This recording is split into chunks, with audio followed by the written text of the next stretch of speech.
Simple solid. Turn up, Olu, turn up. I be the top shots, the best of my sports. Sim energy,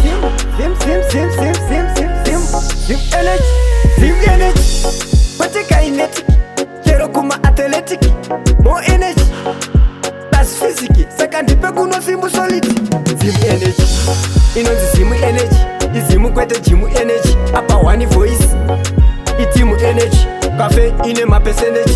Sim energy, inonzi sim energy. Izimu kwete jimu energy. Upper one voice, itimu energy. Cafe ine ma percentage.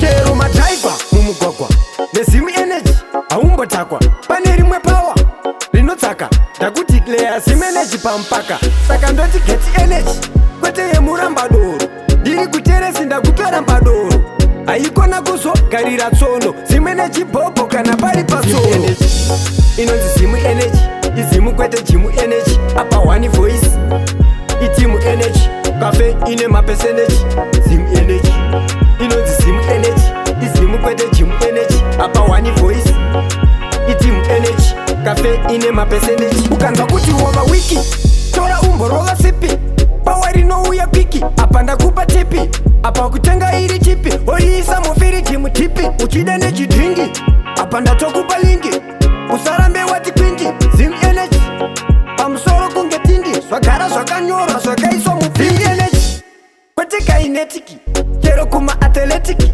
more energy that's physics saka ndipe kuno simple solid zim energy inonzi zimu energy izimu kwete jimu energy apa one voice itimu energy cafe ine ma percentage zim energy inonzi zimu energy izimu kwete jimu energy apa one voice itimu energy cafe ine ma percentage kero ma driver mumugwagwa nezimu energy aumbotakwa pane rimwe power rinotsaka ndakuti declare sim energy pampaka saka ndoti get energy kwete yemuramba doro ndiri kuteresi ndakutora mbadoro haikona kuzogarira tsono sim energy bhobho kana pari pasoro inonzi zimu energy izimu kwete jimu energy apa one voice itimu energy cafe ine ma percentage sim energy inonzi zimu energy izimu kwete jimu energy apa one voice itimu energy cafe ine ma percentage ukanzwa kuti wova wiki